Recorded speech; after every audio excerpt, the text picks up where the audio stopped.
They didn't scream. They didn't fight. They just told me to sit on the log and wait. Said they'd be right back with the picnic basket. Said the cooler was too heavy and they needed to grab it from the truck. And then the engine started. And then it never came back. I sat there for a full hour before I let myself believe what had just happened. That Justin, my son, and Lynn, his perfect, tidy wife, had driven away. That they'd brought me out here, miles deep into Sequoia woods, not to enjoy a Sunday lunch, but to leave me. To die. To disappear. I was 74 years old. My hip hadn't healed since the fall in April. I had no phone, no cane, no bag. Just my sweatshirt, my walking shoes, and the nothingness of trees around me. The first thing I felt was shame, like I'd done something wrong, like maybe I had misheard them. Maybe I had said something they didn't like that morning, about Lynn's awful cooking or the way Justin never visited me without asking for money. Maybe I was just old and bitter and impossible, like Lynn said last Christmas. Then the shame gave way to heat. It was mid-September, but the sun was strong, the kind that tricked you into forgetting summer had technically ended. I moved into the shade of a pine and sat on the roots, trying to piece together my next step. "Okay, Edna," I whispered to myself. "Think." But my mind wasn't good at sharp things anymore. I used to be a notary. Worked for 35 years in the same dusty office on Mill and Main. Back then, my mind was quick. I could spot a forged signature in seconds. But now I forgot words sometimes, names, directions. I hadn't driven in over a year, but I hadn't forgotten betrayal.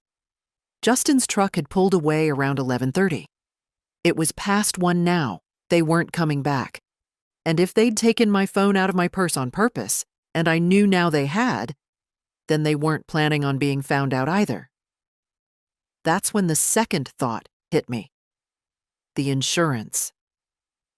2 months ago, Justin had started asking about my policy. Innocently, of course. "Hey, Ma, you ever look at those things lately? You know, in case something happens?" He'd asked to see the papers. Said he just wanted to be prepared. I didn't think much of it at the time.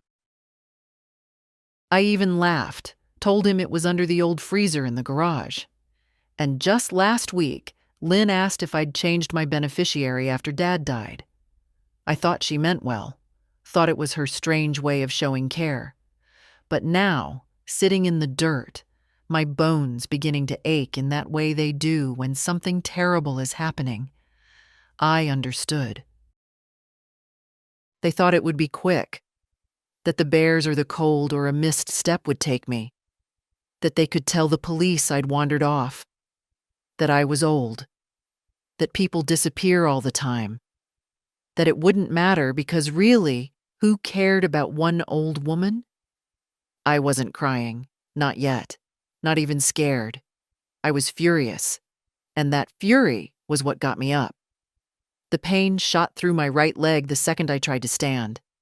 Sharp and electric, like fire lacing through my thigh. I bit my lip and waited for the wave to pass. Then I tried again, slower this time, using the tree trunk for support. My hand dug into the bark. I pulled myself upright, inch by inch. It took me 20 minutes just to find a rhythm to walk, but I did. One foot, pause, the next. My breath coming fast. My teeth clenched. The forest didn't make it easy. There were roots like ropes, fallen branches, uneven slopes. I fell twice before I made it to a clearing. My palms scraped, my knee bleeding through the denim. But I got up. Every time. I told myself to follow the sun. West. Always west. That's where the road had to be. Around 4, I found a small stream. I drank from it, like an animal. Cupped the water in my hands and let it spill down my front. I sat there for a while. Not long. Just enough to catch my breath. Then I moved again. I walked until night came. The cold settled fast. I'd forgotten how cruel the air gets when the sun disappears. I found a hollow under a low-hanging pine, gathered fallen leaves around me, and laid down stiff as a plank. I didn't sleep. My mind was on fire, too loud to rest.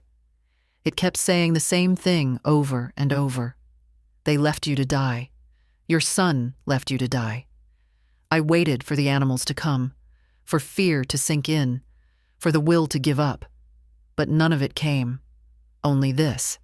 If I survive, they lose. If I crawl out of here alive, I'll take it all back. I stayed awake the whole night, my breath visible in the dark, the woods speaking in rustles and snaps. And when the first light came, thin, gray, holy, I stood again, and I walked. By morning, my body had stiffened into one solid ache. It wasn't just pain anymore. It was weight. Every breath felt like pulling gravel through my chest. But I was alive, and alive meant moving. The forest around me had changed colors overnight. Morning mist clung to the underbrush, pale and cold, and the air smelled of pine and iron. Somewhere far off, a woodpecker drummed on a hollow tree. I took it as a sign. Something still had rhythm here, even if I didn't. My shoes were soaked through from the stream. My left sock had torn open, the edge rubbing my heel raw. When I tried to walk, my hip screamed. But the scream was quieter now, like a sound that had accepted it wouldn't be heard. I followed the water. That was something my husband, Tom, used to say. You get lost? Follow the water. It'll take you somewhere people live, or somewhere they died trying. I never thought I'd need that advice for real. Every few hundred yards I stopped, leaning against a tree. My throat was raw from thirst, my lips split open. I chewed pine needles just to make saliva, the taste sharp and bitter. I thought about how Lynn used to scold me for keeping survival junk in the car. Old blanket, flashlight, granola bars. I'd taken them out last month when she offered to clean the trunk. I realized now what she'd really done. They'd planned this for weeks, maybe longer. There was a moment, somewhere between the second fall and the fifth, when I wanted to lie down and let it end. It came quiet, like a whisper. No one's coming, Edna. No one's looking. I almost believed it. Almost.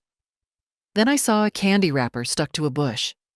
Shiny, purple, half buried in dirt. A stupid thing, but human. I picked it up and tucked it into my pocket, like proof that the world still existed beyond these trees. The sun climbed higher. Noon, maybe. I was dizzy now, moving slower.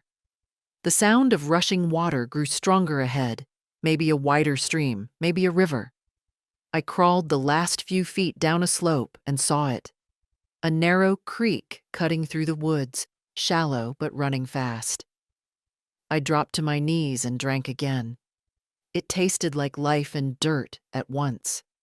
Then I lay on my side, my cheek pressed into moss, and laughed. A dry, broken laugh that startled a bird out of a branch nearby. For a few minutes, I let myself imagine a helicopter, a rescue team. The news headline, "Elderly woman found alive after 3 days in wilderness." But even in my fantasy, no one came for me. Justin wasn't searching. Lynn wasn't crying. They were probably already making calls to the insurance office, pretending to be heartbroken. I sat up, my fingers shaking. "Not yet," I whispered. "You don't get to win yet." That's when I remembered the road. Before we'd turned onto the forest trail, we'd driven past a gas station and a faded green sign, County Route 17. I'd seen it only for a second, but it had been west of the rising sun. If I could keep walking west, I'd hit it again. It sounded ridiculous.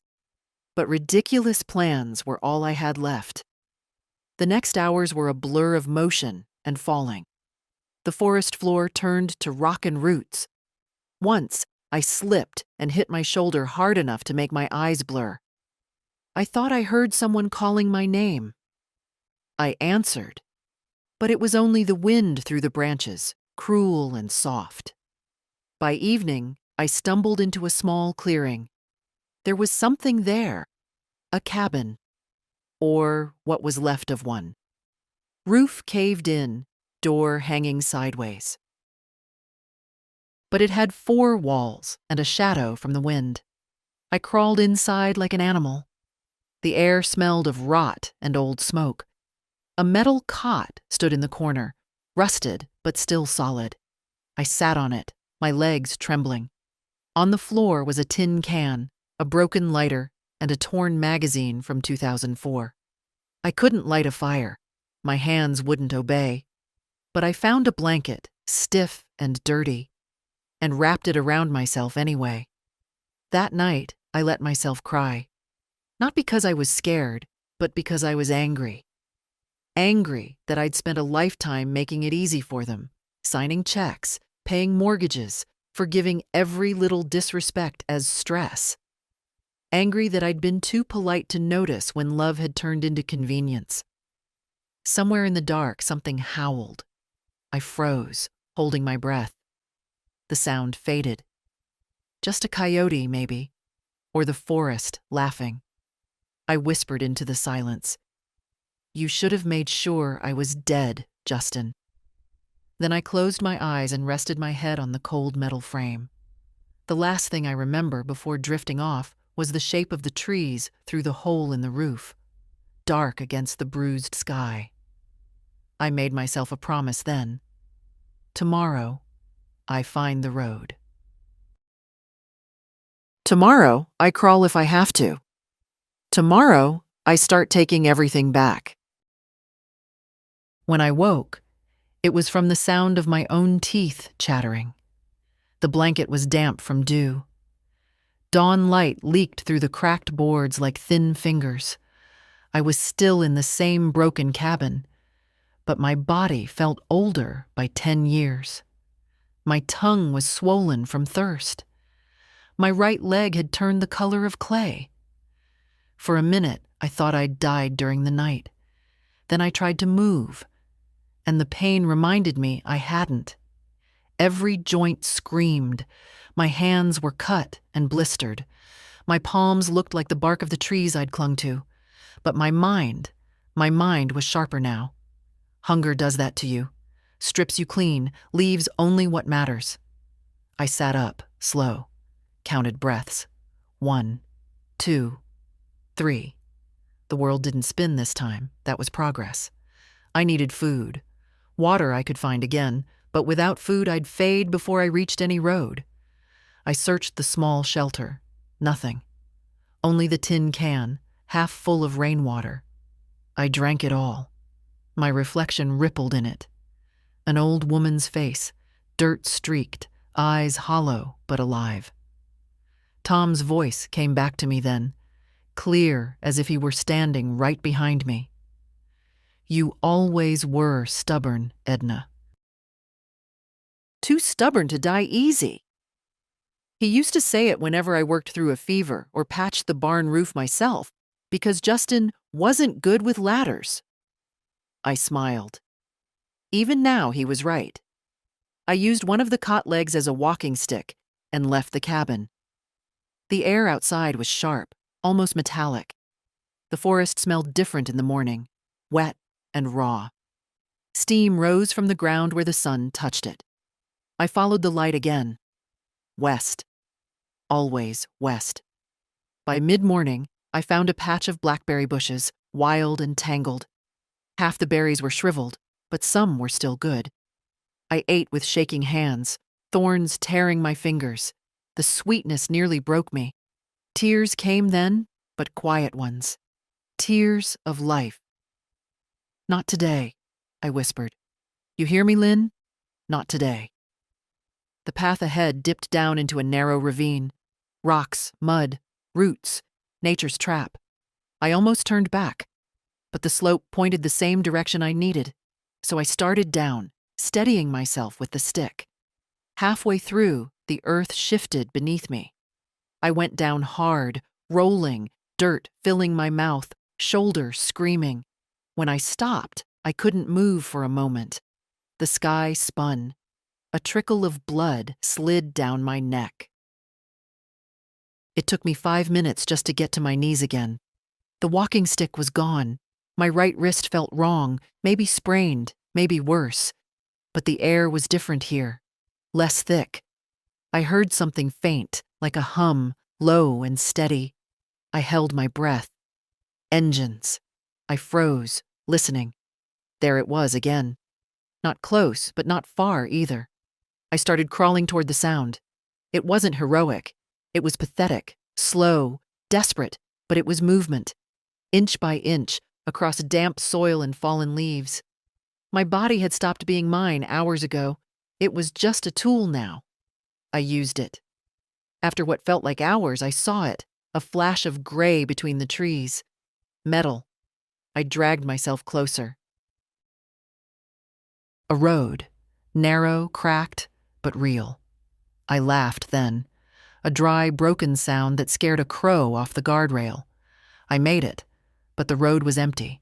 No cars, no people, just silence and the faint buzz of insects. My laugh turned to a sob. I sat on the shoulder, breathing in dust and exhaust ghosts. And for the first time since that morning in the woods, I let my mind drift home. I pictured the house on Laurel Street, the lilac bush Tom planted before he died, the chipped mailbox with my name still half-painted, E. Howell. I imagined Justin standing in the driveway, maybe rehearsing his story for the police. She just wandered off. You know how she was. Forgetful. And Lynn, with her perfect hair, crying on command. She was good at that. Always had been. I pressed my palm to the asphalt, rough and warm. "You'll see me again," I said aloud. "You'll see me walk up that porch." A shadow moved. For a moment, I thought it was my imagination. Then I heard it, the low rumble of an engine. A truck appeared at the curve, headlights off, slow. I waved my arms weakly. The driver slammed on the brakes, dust flying. A man climbed out, mid-40s, wearing a red cap and the kind of look people reserve for ghosts. "Jesus, lady," he said, "you okay?" I tried to speak, but the words tangled. Only a hoarse whisper came out. "Please, I need town." He hesitated, then nodded. "Get in. I'll take you." He helped me into the passenger seat. The smell of gasoline and coffee filled the cab. He offered me water from a plastic bottle. I drank it in one go. "What happened?" he asked as we started moving. "You lost?" I looked out the window at the trees sliding past.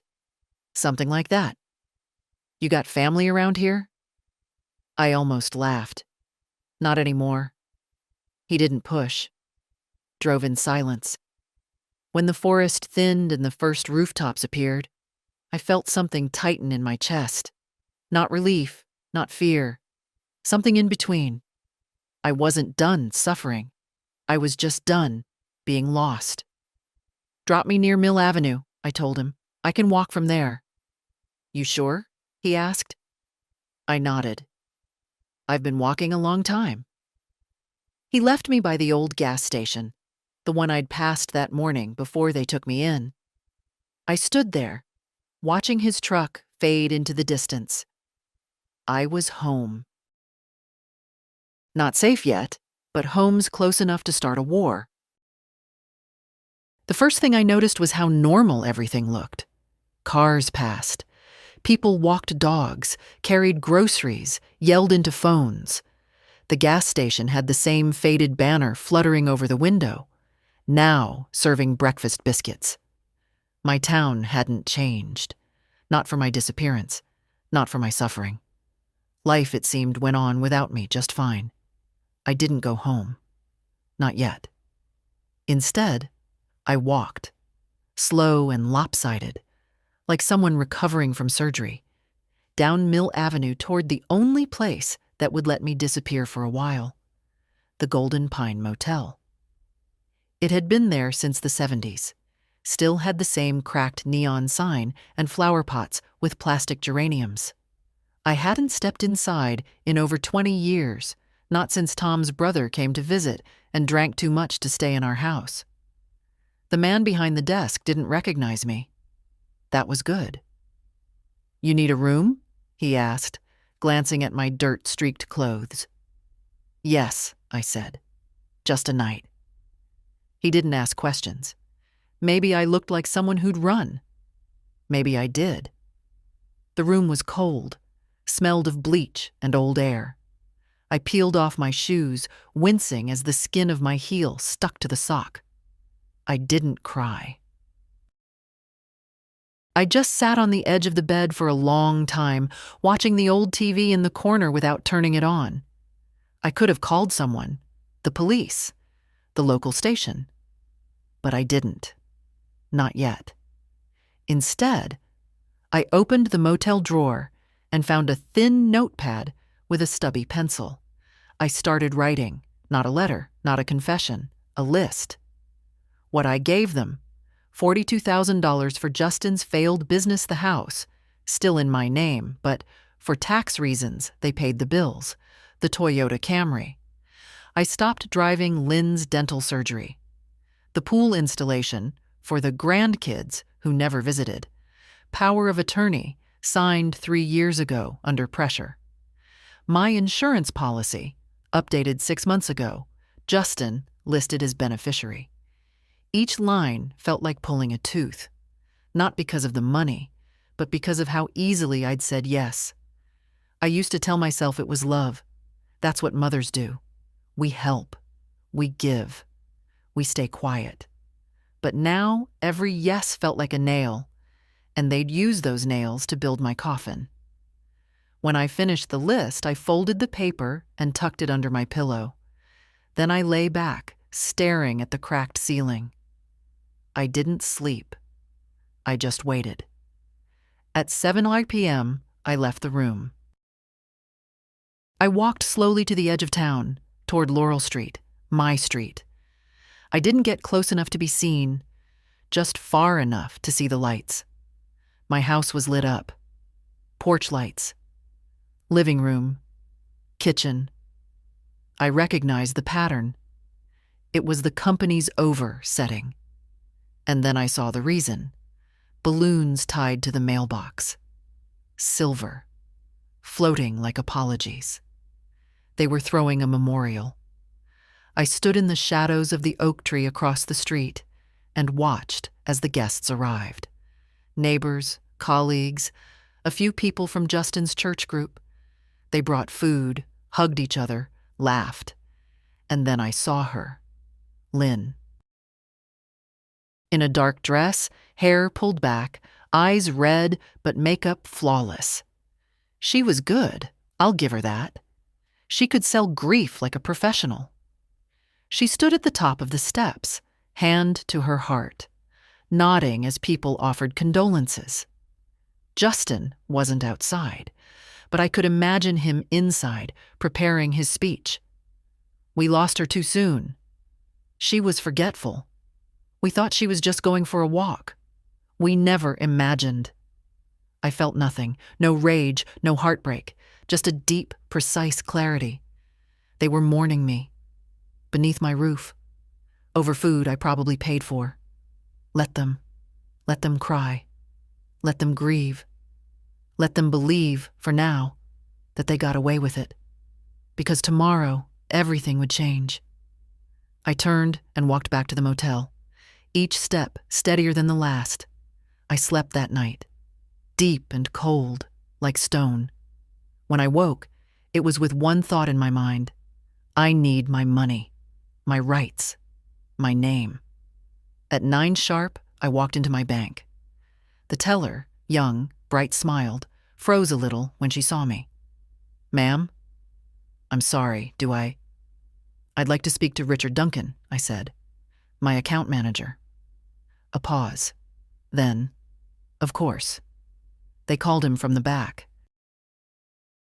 He came out 5 minutes later, holding a clipboard and a coffee cup. He nearly dropped both when he saw me. "Mrs. Howell?"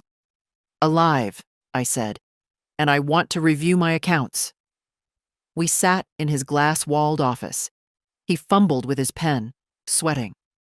We were informed you were, your son." "I didn't ask what he told you," I said calmly. "I asked to review my accounts. All of them. Today." He swallowed. "Yes, right away." It took an hour. Every transaction, every withdrawal, every monthly autopay I hadn't approved. Turns out, Justin had been busy. Reallocating, renaming, consolidating assets, he told Richard 2 weeks ago, preparing, no doubt, for the payout. By noon, I had frozen every joint account.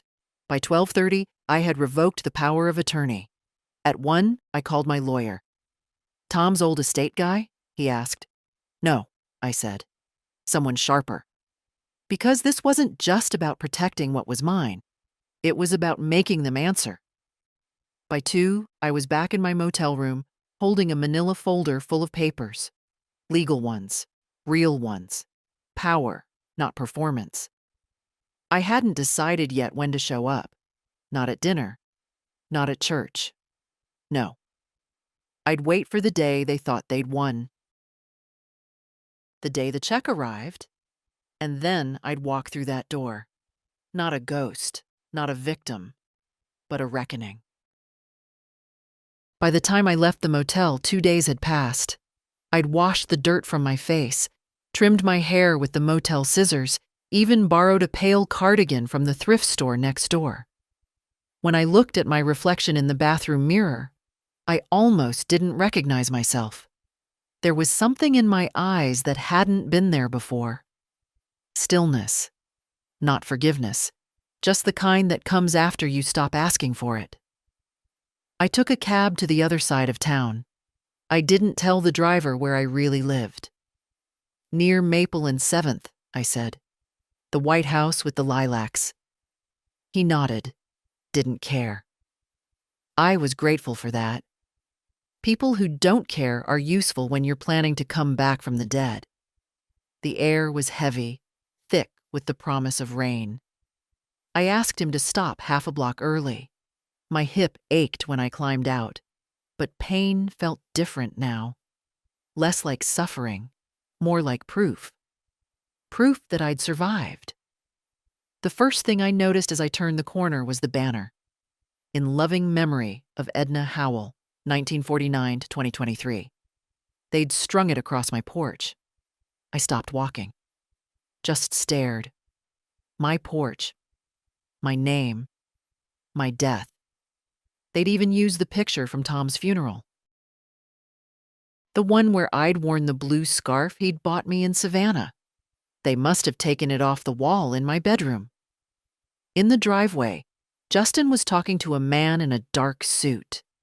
Insurance representative, I guessed. His posture gave it away.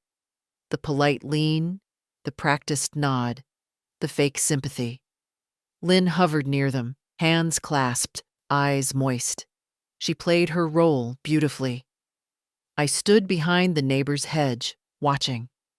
Justin was clean-shaven now, hair slicked back, wearing the jacket I'd given him for his last birthday. He looked younger than he was. He'd always been good at looking presentable when it mattered. The man handed him a document. Justin signed it without hesitation. "That's it," the agent said. "Once the check clears, you'll receive confirmation by mail. I'm sorry again for your loss." Justin's voice was smooth, calm. "Thank you. She was a wonderful woman." I almost laughed. A wonderful woman. The kind you abandon among trees. When the man drove off, Lynn turned to Justin, her smile dropping the second the car disappeared. "So, how much?" "Enough," he said. "More than enough." I watched them walk inside. Lynn's arm looped through his. My son and his perfect wife. planning their new life on my bones. I stayed outside until the rain started. Cold drops, thin and unrelenting. Then I walked to the end of the street and sat at the bus stop. A woman next to me, middle-aged, carrying a grocery bag, offered me a tissue. "Funeral?" she asked softly, nodding toward the house. I hesitated. "Something like that." She smiled kindly. "My mother's anniversary was last week. I still expect her to call sometimes. Silly, isn't it?" "Not silly," I said. "Just human." That night, I went back to the motel, turned on the TV for the first time. The local news was on. "Tragic story continues as family and friends mourn the disappearance of 74-year-old Edna Howell," the anchor said. "Authorities have not ruled out an accident." They showed my picture, my house, my son's fake grief. I watched it all, silent. Then I turned the TV off and sat in the dark. It wasn't grief I felt. It was a strange, simmering satisfaction. They'd built a perfect lie, and I was going to burn it, one truth at a time. The next morning, I went back to the bank. Richard had done his job well. The accounts were frozen. The life insurance flag was under investigation. The legal trail had begun. Then I called my lawyer, Ms. Pierce, sharp as glass, 40, eyes like a hawk. I'd found her through a recommendation from the motel clerk's cousin, of all people. Small towns have their uses. She listened carefully as I told her everything, every transaction, every document, every manipulation. She didn't interrupt. When I finished, she said quietly, "Mrs. Howell, if even half of this is true, it's attempted murder." I nodded. "They won't see it that way." She adjusted her glasses. "Maybe not, but the police will, especially when they find out who filed the insurance claim." "I don't want them in jail," I said. "Not yet. I want everything back first." Ms. Pierce smiled slightly. "Then we'll start with the house." That afternoon, we drove there together. She insisted I wait in the car while she spoke with them. Rain had turned to drizzle. Through the window, I saw her step onto the porch, knock. Lynn opened the door. Confused at first, then guarded. Justin appeared behind her. They talked. Short, tense. Ms. Pierce handed over an envelope. Legal notice. I couldn't hear what was said, but Lynn's face changed color 3 times. Justin's jaw tightened. He looked out toward the street once, his eyes skimming over the parked car without recognition. Then Ms. Pierce turned and walked back. Calm. Composed. She slid into the passenger seat. "They have 72 hours to vacate," she said. I stared at the windshield, at the wet reflection of my porch. "Good." "You'll have to appear at the hearing," she added, "to confirm identity." I smiled faintly. "I'll be there." That night, I slept with the envelope on my bedside table. The rain tapped the window. For the first time since the woods, I felt something close to peace. Not the soft kind. The kind that comes before a storm. Tomorrow, they would know. Tomorrow, the dead woman was coming home. The courthouse smelled like lemon polish and old arguments. I sat on the wooden bench near courtroom 3B, a folder on my lap, my fingers resting on its edge. Around me, people whispered, scribbled, clicked their pens. Divorce hearings, small claims, probate disputes. But me? I was here because I'd come back from the dead, and I had paperwork to prove it. "Mrs. Howell?" The bailiff's voice was calm, polite. I stood, my knees stiff but steady. "Yes." He opened the door. "They're ready for you." Inside, the courtroom was almost empty. Just a judge, a clerk, and Ms. Pierce beside me. At the other table, Justin and Lynn. Justin's head snapped up the moment I stepped in. His mouth opened, then closed. I watched the blood drain from his face. Lynn didn't turn. Not right away. She just stared straight ahead, hands folded like a girl in church. But I saw her shoulders stiffen, as if she'd felt a ghost brush past. The judge glanced down at the document before her. This hearing concerns the verification of identity for Mrs. Edna Howell in relation to property and insurance claims initiated by third parties. Is the petitioner present? I am, I said, voice even. Justin blinked, then stood abruptly. Your Honor, this is insane. She's... He faltered. Couldn't say it. Alive, I finished for him. I'm alive. Lynn finally looked at me then. Her eyes scanned me like I was some street performer pretending to be something I wasn't.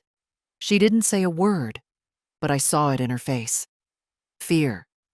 The judge didn't smile, but her tone softened. We'll begin by confirming your identity, Mrs. Howell.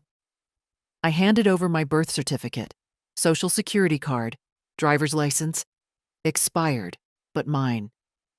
Ms. Pierce passed the medical record from the urgent care clinic I'd visited the day after escaping the woods. Photos of injuries, police report filed that morning, all lined up, page after page. The judge reviewed everything silently.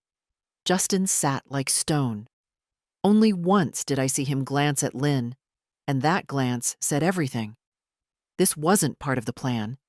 They thought I'd died quietly, that nature would cover their crime. Instead, I came back with ink and witnesses. After a long pause, the judge looked up.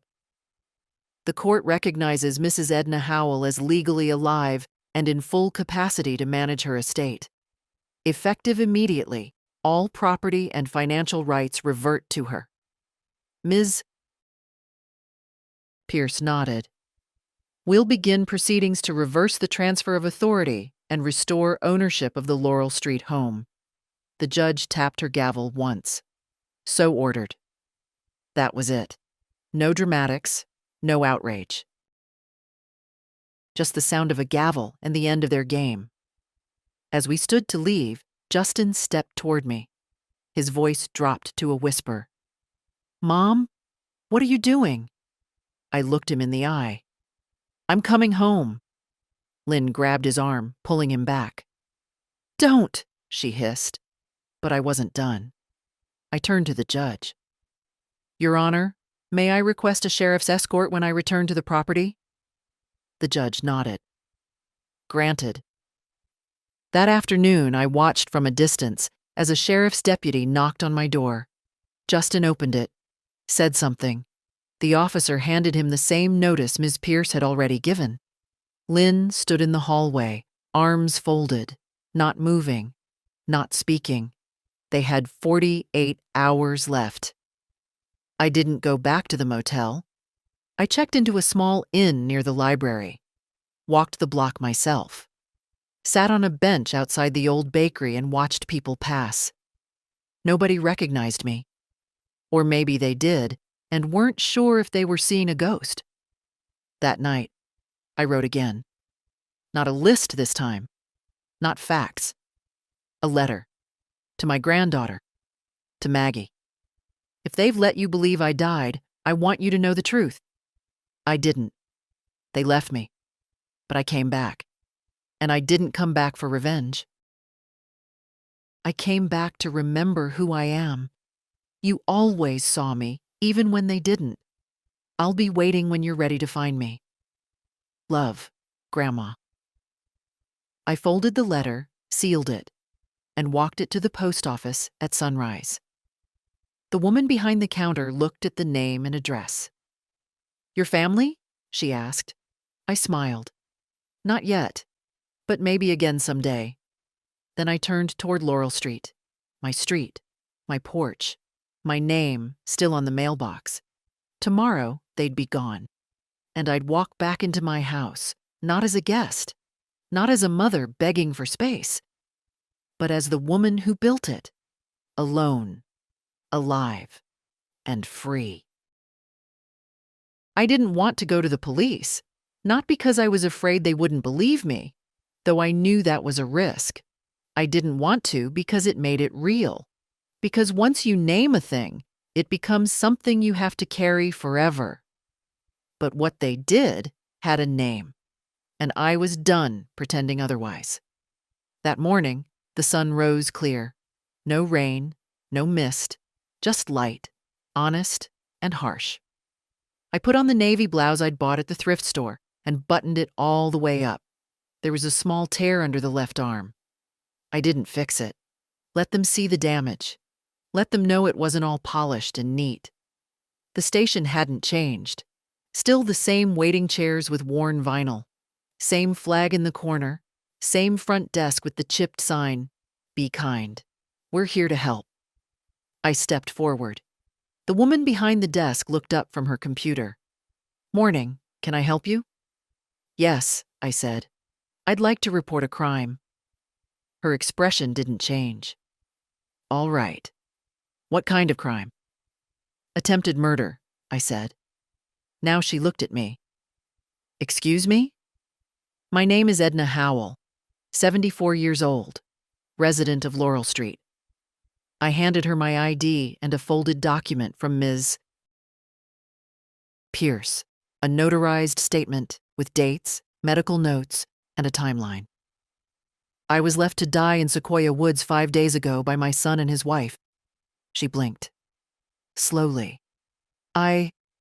Just a moment. 10 minutes later, I was sitting in a small, windowless room, the kind where you start to sweat even when it's cold.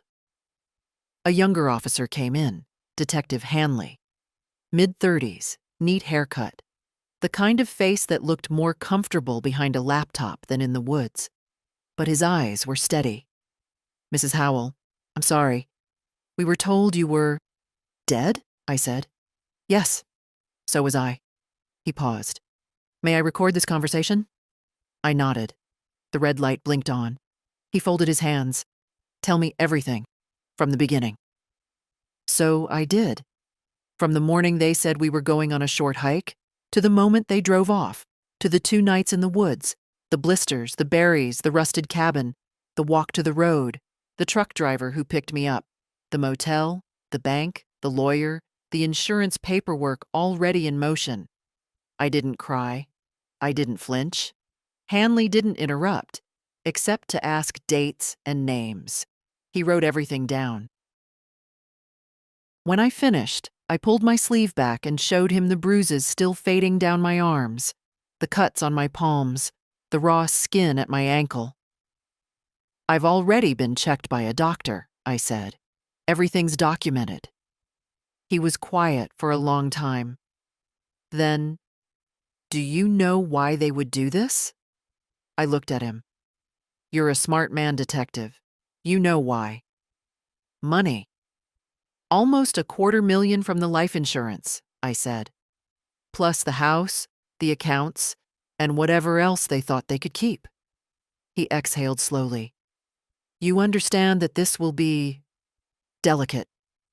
They're your family." "They were," I corrected. "Not anymore." He nodded. "Do you want to press charges?" "I want it investigated, properly. I'm not looking for revenge. I'm looking for truth." He closed the file. "You'll hear from us within 48 hours. If what you're saying holds up, and it looks like it does, we'll move forward." I stood. My knees creaked, but I didn't care. "Detective?" "Yes?" "I know how this looks. An old woman, family trouble, some bad decisions, some money. Easy to dismiss." He didn't argue. But I crawled out of that forest to look people in the eye. I'm not just a mother or a victim. I'm a witness. And I intend to be heard. His face didn't change, but something in his posture did. "Yes, ma'am." Outside, the light hurt my eyes. I pulled my sunglasses from my pocket, the cheap kind from a rotating rack. Put them on like armor. I didn't go home. Not yet. I walked to the coffee shop on 8th, the one I hadn't visited since Tom died. Ordered a black coffee. Sat by the window. I watched people live. and I waited. 2 hours later, my phone buzzed. Unknown number. Mrs. Howell? Hanley's voice. We've reviewed initial documentation. I've assigned a team. We're opening a formal investigation. I closed my eyes. Not in relief, in readiness. They had thrown dirt over me. Now they'd watch me rise. There was a time I would have died for Justin. Not in the dramatic sense, not the kind you see in movies. I mean the quiet kind, the everyday kind, the kind where you work double shifts so your child can go on the school trip, where you eat toast for dinner so there's enough left for their soccer fees, where you lie for them when the neighbors ask why the front window is broken again. I did die for him, a little, bit by bit. But back then, I thought that was what mothers were supposed to do. Tom and I had him late. I was 36. Tom was 41. Everyone said we were brave, having a baby so close to middle age. I didn't feel brave. I just felt lucky. Justin was a soft baby, always warm, always reaching. He used to sleep curled against my side like he'd never need anyone else. When he was 4, he told me I made the best pancakes in the world. When he was 8, he said he'd buy me a house with a gold roof one day. When he was 12, he cried when I left for a weekend training seminar. When he was 16, he stopped talking to me unless he wanted something. I told myself it was normal. Teenagers pull away. They come back. But Justin never came back. Not really. He got into community college, then dropped out after a semester. Got a job at an insurance firm. Moved out when he was 23. Not far, just 20 minutes away. But it might as well have been another planet. He stopped calling. Stopped visiting, unless he needed something. Money, usually. The first time he asked for a loan, it was small. Just $200, Ma. My paycheck's late. Then it became $500, then $2,000, then $10. I gave it. Always. I had savings, I had Tom's pension, and I had the memory of a little boy who once made me a card that said, "You're my best friend, Mommy. Forever." I kept that card. I still have it. Folded in half, tucked into my Bible like a pressed flower from another season. Then came Lynn. She arrived like a gust of perfume and hard opinions. She smiled too wide and hugged too short. She said things like, "Oh, isn't that adorable?" when I showed her the quilts I made. Said I should downsize because stairs weren't safe at my age. Justin changed around her. Or maybe he just became more himself. She handled everything. His emails, his bills, even his phone sometimes. "We're just trying to simplify things," she said once. You know how scatterbrained he gets. But I knew better. They took over my house 1 inch at a time. First it was just them staying for a weekend while their place was fumigated. Then a month, because the kitchen needed repairs. Then suddenly, I was living in the guest room, and they were managing the property. She changed the furniture, painted the walls, threw out my teapot, said it was cracked, said it was unsafe. They never asked, and I never stopped them. I told myself I was keeping the peace, that Justin was under pressure, that Lynn meant well, even if she grated. But somewhere deep inside, I felt it. The slow erasure. It started with space, then routines, then decisions, then names.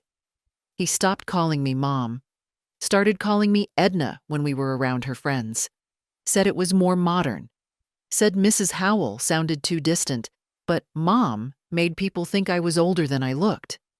I smiled, laughed it off, told myself it didn't matter, but it did. Because the day someone erases your name is the day they start forgetting you're a person. When they asked me to sign over financial rights, just in case something happens, I hesitated for the first time. But they brought papers. They brought coffee. They brought charm. And I told myself again, it was fine. I had nothing to hide. That was the last time I saw Justin's eyes look at me with anything like warmth. After that, every interaction had an edge. Did you remember to pay the property taxes? Have you refilled your prescriptions? Are you still writing checks to the church? That's not smart, Ma. He called me Ma when he was annoyed. Only then. Then came the insurance policy. Let's just update it, Lynn said sweetly. It's outdated. You still have Tom listed as primary. I looked at her. Tom is dead. She smiled, like I was slow. Exactly. So we'll list Justin. You know, for safety. That was the moment. The one I didn't admit even to myself. I saw it in her eyes. Not love, not care, intent. And I signed anyway. Because some part of me still wanted to believe I mattered. Still hoped he remembered those pancakes, that gold roof promise, that crayon card in my Bible. But promises fade, and sons forget. That's what I thought when I woke up in the woods, lips cracked, throat dry, leg twisted under me. That's what I thought as I pulled myself toward the light. And that's what I knew now. With my body back, my name restored, my porch reclaimed. They hadn't tried to kill me because they hated me. They'd done it because I'd become inconvenient. Because they thought I had no more use. But they were wrong. I was still here. And for the first time in my life, they were going to see who I really was. Without kindness to hide behind. Without love to protect them. Without silence to save them. No more mother. No more bank. No more ghost. Just me, Edna Howell. They were still there when we pulled up. The U-Haul was in the driveway, the back door open. 2 suitcases stacked beside it, but nothing packed inside. The curtains were still drawn, porch lights off. Mail untouched. They weren't preparing to leave. They were waiting for someone to change their mind. I didn't. The sheriff's deputy stepped out of the car first. Young. Quiet. By the book. Ms. Pierce followed, calm as ever, holding a copy of the court order in her hand. I was the last to open the car door. I took my time. My foot touched the driveway like a promise. The deputy knocked. No answer. He knocked again, louder. Then, "This is sheriff's office. You've been given formal notice. Time's up." We heard movement. The sound of blinds shifting. Then the door opened. Lynn stood there in leggings and an oversized sweatshirt, hair pulled into a high bun like it was laundry day. She looked me in the eye, then looked past me like I was fog. "What is this?" she asked flatly. Ms. Pierce stepped forward. "You've been formally evicted under emergency reversal of transfer of property. Per court order, the legal owner has returned." "You mean her?" Lynn's mouth twisted. "Yes, Ms. Pierce said. "Her." Justin appeared behind her, barefoot, half-shaven, holding a phone. "This is unnecessary," he said. "We're appealing. You can't just come in here like this." The deputy held up his hand. "Sir, you've had 72 hours. You were given written notice and time to vacate. This is not a discussion." Justin looked at me then, for the first time since the woods. Really looked. He didn't say my name. He didn't ask how I was. He didn't say sorry. He said, "You're ruining everything." I almost smiled, because it was true. They hadn't just counted on my death. They'd built a whole life on it. And now I was standing in the doorway with a court order and 2 witnesses, alive and unblinking. "I'll wait outside," I said calmly. "You have 20 minutes. Lynn crossed her arms. "You think this makes you noble?" You think anyone's going to care? You're just a bitter old. Ms. Pierce interrupted, voice still soft. You're not helping yourself, Mrs. Howell. I'm not her, Lynn snapped. No, I said. You never were. They slammed the door shut. Inside, I heard drawers opening, a cabinet, the hurried thump of boxes being half filled. But I didn't move. I stood on my walkway and looked at the street. The neighbors weren't watching. Curtains twitched, but no one came out. Small towns know how to pretend they didn't see. The deputy stayed by the steps. Ms. Pierce stood beside me. Do you want to say anything? She asked quietly. To them? She nodded. No. She waited. But to you, yes, I said. I'm listening. I looked at my garden, the dry planters, the hedge they never trimmed. I spent 30 years taking care of this house. Paint, leaks, repairs, every little crack. I took pride in it, and then I spent 5 years watching them unmake it. Piece by piece. First they changed the paint, then they changed the rules, then they changed me. Ms. Pierce didn't interrupt. I thought love meant silence, meant giving, meant patience. And now? She asked. Now I know love should never be taken for granted, I said. And silence isn't always grace. Sometimes it's just permission. The door opened.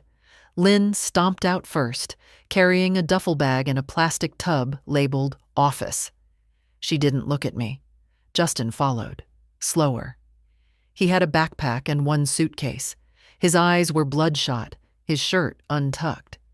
He stopped halfway down the steps. You could have talked to me, he said. I did, I replied. You stopped listening. He looked like he wanted to say more, then didn't. They loaded the car in silence. I waited until they drove away. Then I stepped inside. The air was stale. The living room reeked of some kind of reed diffuser, vanilla and chemicals. The walls were still the pale gray Lynn had insisted on. The curtains were new. But the shape of the house was mine. The silence inside wasn't empty. It was clean. Ms. Pierce walked through behind me, checking the paperwork, snapping photos for documentation. The deputy made a note, then stepped out to radio confirmation. I stood in the doorway of the kitchen. My old kettle was gone. So was the fruit bowl Tom and I bought in Santa Barbara. The photo wall had been replaced with prints of trees and quotes in cursive. One read, "Family is everything."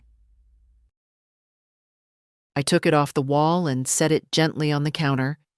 Then I opened the back door and let the air in. Later, after they all left, I made tea. Not from my kettle, it was gone, but from a dented saucepan I found under the sink. I drank it standing in the yard, next to the lilac bush. It hadn't bloomed in years. Maybe it would next spring, maybe not. But it was mine again. Every dry branch, every ugly room, every broken drawer. Mine. And this time, I wasn't giving it away. I didn't call Maggie. I just wrote the letter, dropped it in the mail, waited. I didn't expect her to come. She lived 2 states over now, college, job, her own life, and she hadn't visited since the year after Tom died. But 3 days after I reclaimed my house, there was a knock at the door.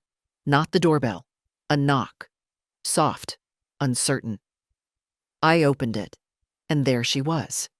24, maybe 25 now. Hair darker than I remembered. A ring in her nose. A small suitcase at her feet. We stared at each other. She was the first to speak. You're alive. I nodded. Looks that way. She swallowed. Her eyes filled, but didn't fall. I thought they were lying. They were. I mean, I hoped. But they said. She trailed off. Looked behind her, like maybe she still wasn't sure she wasn't dreaming. Come in, Mags, I said. She stepped inside slowly, like the air might shatter if she moved too fast. She stood in the hallway, looked around. They changed everything. They tried, I said. She dropped the suitcase. Then she turned to me and hugged me. Tight. No words. Just warmth and pressure and that smell I used to know. Shampoo and notebooks and something young I couldn't name anymore. I didn't cry, but I felt something crack open in my chest. We sat in the kitchen. No big talk. No explanations yet. I made tea. She poured honey into hers like she used to as a kid. Way too much. I watched her do it and felt, for a moment, like time had hiccuped. Then she said quietly, "Tell me what really happened." So I did. Not all at once. Not as a speech. Just piece by piece. I told her about the woods, the log, the truck pulling away, the night under the trees, the stream, the way the sky looked when I thought I was going to die, the cabin, the road, the motel, the list.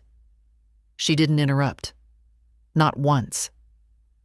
When I got to the part about the house and the courtroom and the look in her father's eyes when I stepped inside, she leaned forward, her hands curled around the mug like she needed it to stay grounded. And when I finished, she sat back, quiet, still, her face unreadable. Then, I always knew something wasn't right. With them? She nodded. Even when I was little. He wasn't like you. He didn't see people. She looked up. You were the only one who ever did. I didn't know what to say to that. So I didn't. I'm not surprised they tried, she said. But I'm still angry. Not at you. At them. For thinking they could erase you. They almost did, I admitted. But you came back. I didn't do it to punish them, I said. I did it because I remembered who I was. She looked at me, eyes shining. You're my grandmother, that's who. I smiled. Still am. For as long as you want me to be. She reached into her bag and pulled out a notebook. I started writing about you. After they said you died. I didn't believe them. But I needed a place to put it. She opened to the first page. Read aloud. She was the only woman I ever knew who made silence feel safe. She made her own jam and never wore perfume. She smelled like laundry and old books, and something else I never had a name for, but still miss when I wake up alone. I listened. And this time, I let the tears come. Because I'd spent so long being unseen. So long thinking I'd been wasted on people who didn't want me. But this girl, this woman, she remembered. And maybe that was enough. We spent the rest of the afternoon fixing the porch light, rearranging the living room, finding the old quilts in the attic where Lynn had stuffed them into a plastic tub labeled "Donate." We hung one over the back of the couch. I want to stay a few days, Maggie said. You can stay as long as you need, I replied. That night, we watched a movie on my laptop, ate popcorn from the same bowl Tom used to use. She fell asleep halfway through, curled under the quilt. I sat beside her and watched her breathe. Not everything broken can be fixed. But some things come back. Not because you chase them, but because you survive long enough for them to find you. I got the call on a Wednesday morning. Maggie was still asleep upstairs. The floor creaked the way it always had. Familiar. Honest. I was drinking my tea by the kitchen window when the phone rang. Unknown number, local area code. I knew before I answered. Mrs. Howell? This is Detective Hanley. We need you to come in today, 11 a.m. He didn't ask. He told, which meant the case had moved. Am I being charged? I asked. No, ma'am, but we need your official statement on record for the case. And there are questions. that part, he said carefully. Questions. I said I'd be there. I didn't wake Maggie. I left her a note on the kitchen table. Back by noon. Make coffee like I showed you. Low heat, long brew. There's bread in the fridge. Love you. Then I got dressed. Dark slacks, white blouse, wedding ring still on. Not for sentiment, for clarity. I'd built a life. It had weight. Let them see it. The station smelled like it always did. Bleach, paper, and something faintly sour. Detective Hanley met me at the door. This way, he said. We sat in a small interview room. 2 chairs, 1 table, no glass, no drama. But the tape recorder was there. He clicked it on. Date, Wednesday. Time, 11:06 a.m. Officer present, Detective Matthew Hanley. Interviewee, Mrs. Edna Howell. Purpose, formal statement regarding alleged attempted homicide by family members Justin Howell and Lynn Howell. He looked at me. Ready? I nodded. He started slow. Walk me through that morning, the hike. I told him everything again, this time with more detail. The fake cheer in Justin's voice, the way Lynn checked her watch when we got to the trail, the moment they asked me to sit down, just for a second, and how the silence after they walked off was louder than any goodbye. Hanley scribbled notes, nodded, asked for clarification. Then, did they ever actually say anything to suggest intent? That this was more than abandonment? I looked him in the eye. They took my water, my phone, my ID. They left me with nothing but a smile and a lie. That's not accident. That's calculation. He didn't argue. And when I returned, I added, they'd already filed the life insurance claim. That wasn't panic. That was preparedness. Hanley leaned back. We have the claim paperwork. Signed, submitted. 2 days after you went missing. Not reported missing until 5. I nodded. Because they thought I wouldn't make it that long. A long pause. Mrs. Howell, do you want them arrested? It was the question I knew would come. The one Maggie had quietly tiptoed around. The one Ms. Pierce hadn't dared ask. I answered without blinking. I want them held accountable. Meaning? You don't bury your mother alive and walk away with a check. That's not family. That's fraud. And it's attempted murder. He nodded once. We're building the case. But there will be scrutiny. I'm not here for pity, I said. I'm here for truth. He looked tired. Not unsympathetic. Just tired. You're remarkably calm, he said finally. I already survived the hard part, I replied. The rest is just paper. I signed the statement. Page after page. No hand tremble, no pause. When I stood, he walked me to the door. We'll be in touch soon. You've done more than most would. I smiled faintly. That's the thing about surviving, detective. You don't stop just because it's uncomfortable. I walked back out into the daylight. Crisp. Cold. The kind of October wind that makes your lungs sting. I didn't go straight home. I stopped by the grocery store. Bought lemons, thyme, fresh bread. Maggie liked real food. Said it felt like memory. When I came home, she was sitting on the porch, reading. She looked up. You okay? I sat beside her. Getting there. Are they going to jail? I looked at the street, at the mailbox with my name. I don't know. That's not up to me. But you want them to pay. No, I said. I want them to be seen. That's worse in a way. She didn't speak, just leaned her head against my shoulder. For a long time, we sat in silence.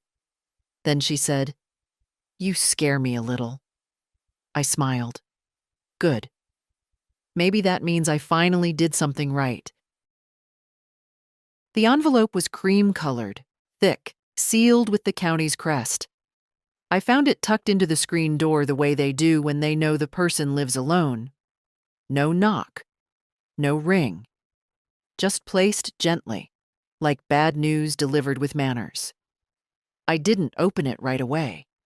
I took it into the kitchen, placed it on the table, and poured myself coffee first. Sat down. Smelled the steam. Then I picked up the envelope and slid it open with the same knife I'd used to slice tomatoes for lunch. Subpoena, Superior Court of County. It was official now. The hearing would be in 2 weeks. Preliminary. Not criminal yet, but the start of something that might be. Witness required. Edna M. Howell. Case reference, fraudulent insurance claim and elder neglect investigation. Justin and Lynn's names were printed just below. I folded the letter and set it down. There was no fear in me, not anymore. But there was a strange kind of grief, not for myself, for the version of me who once believed this would never be possible. The day passed slowly. Maggie was out. Library, I think. She was building a graduate school application, folding it into the quiet corners of her visit. She hadn't said how long she'd stay. I hadn't asked. I spent the afternoon going through old boxes in the basement, not because I needed anything, but because I wanted to remember what I kept, what I let go, what they had thrown out without asking. I found the quilt Tom's mother had made us for our wedding, still folded, still soft.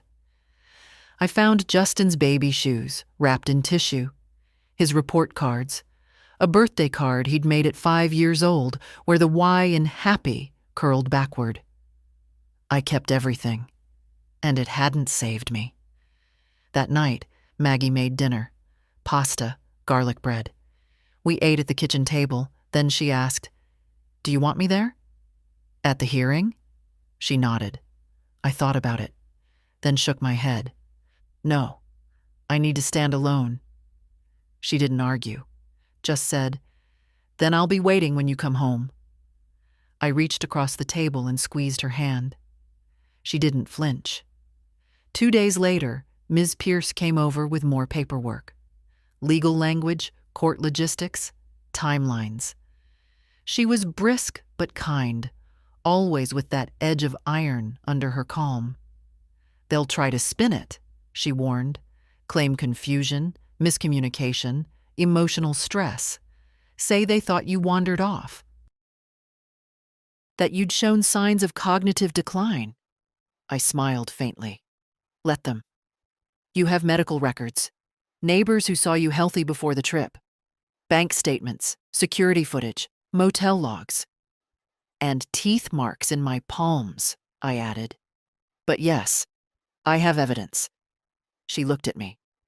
"Do you want to testify fully or just submit a statement?"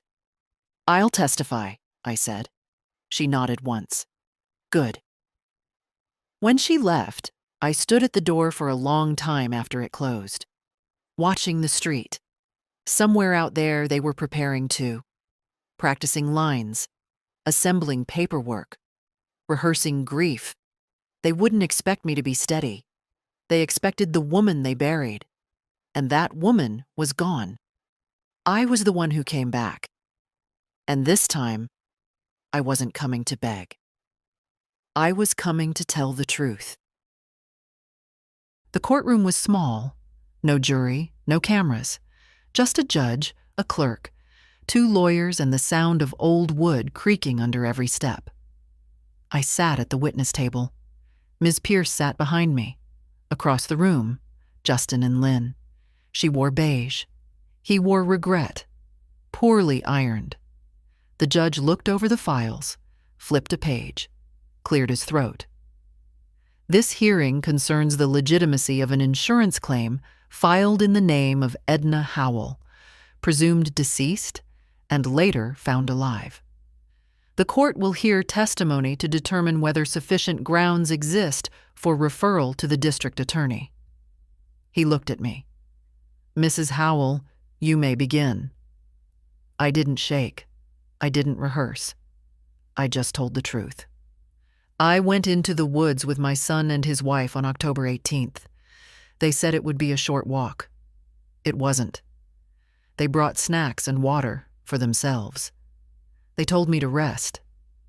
Then they walked away. I never saw them turn back. I paused, just long enough for the room to feel it. They left me, on purpose. I had no phone, no ID, no food. I waited 12 hours. I crawled for 2 days, found a cabin, found a road. A man picked me up, drove me to town. I went to the bank. The insurance had already been filed. They were planning my funeral before I even found water. Justin didn't look at me. Lynn crossed her legs, then uncrossed them. The judge asked, had there been prior conflicts? Reasons they might claim confusion or misjudgment? I nodded once. Plenty of tension. I wasn't convenient anymore. I'd given them money, power of attorney, the house, my insurance policy. After that, I was just, wait. Lynn's lawyer stood. Young, sharp suit, voice too smooth. Mrs. Howell, is it possible your memory is affected by trauma? That you may have misunderstood your son's intentions? I looked straight at him. My memory is affected, yes, but not by trauma. By the smell of pine needles and rot. By sleeping on dirt with a bruised spine. By the sound of their voices fading into nothing. Objection. The judge raised a hand. Let her finish. I leaned forward, quiet. They didn't forget me. They didn't lose me. They left me, and then they lied. Ms. Pierce rose next. Can you confirm that the insurance policy was updated 6 months prior? Yes. And who suggested the change? Lynn. She said it was outdated. She smiled when she said it. Maggie would later tell me she watched the transcript on the public docket site, read every word. She smiled when she said it. That's the line she remembered most. The rest was paperwork, exhibits, bank records, medical forms, photos of my legs, raw from crawling, statements from the motel clerk, the truck driver, the nurse. By the time we finished, even the clerk wasn't making eye contact with the defense. The judge looked down at his desk, then up at Justin. You're entitled to respond. Briefly. Justin stood. His voice shook. She was confused. She's old. She forgets things. We thought she wandered. We didn't know she was missing right away. The judge raised an eyebrow. You filed a life insurance claim before filing a missing persons report. Justin stammered. It was a mistake. Lynn didn't speak at all. Her lawyer tried, but it didn't matter. The damage wasn't in the documents. It was in the room, in the way silence started to lean toward truth. The judge closed the folder. This court finds sufficient cause for referral to the district attorney for criminal investigation under grounds of fraud, elder abuse, and attempted homicide. Gavel. Just once. That was all. I stood slowly. My knees ached. My hands trembled a little now, but not from fear, from release. I didn't look back at them, not when I stepped down, not when I reached the door. Outside, the air was cool, clean.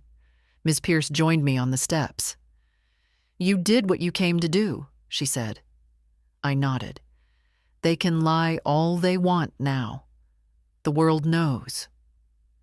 And what will you do next?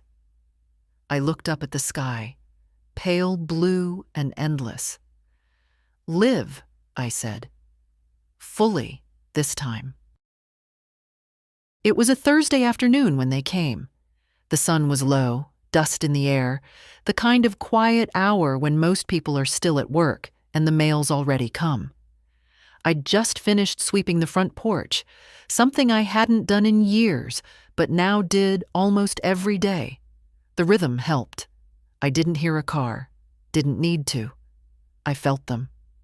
I turned around, and there they were. Justin on the path. Lynn just behind him, arms folded tight, sunglasses on like she was avoiding daylight itself.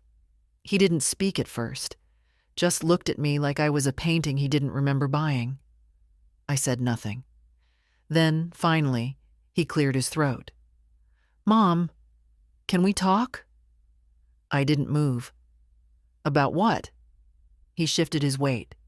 "About everything. I just think maybe we should Try what?" I asked. He flinched at the sharpness, though I hadn't raised my voice. "Look, I know how it looks," he said quickly. "But we were scared. You were forgetful, wandering sometimes. We thought maybe it was dementia."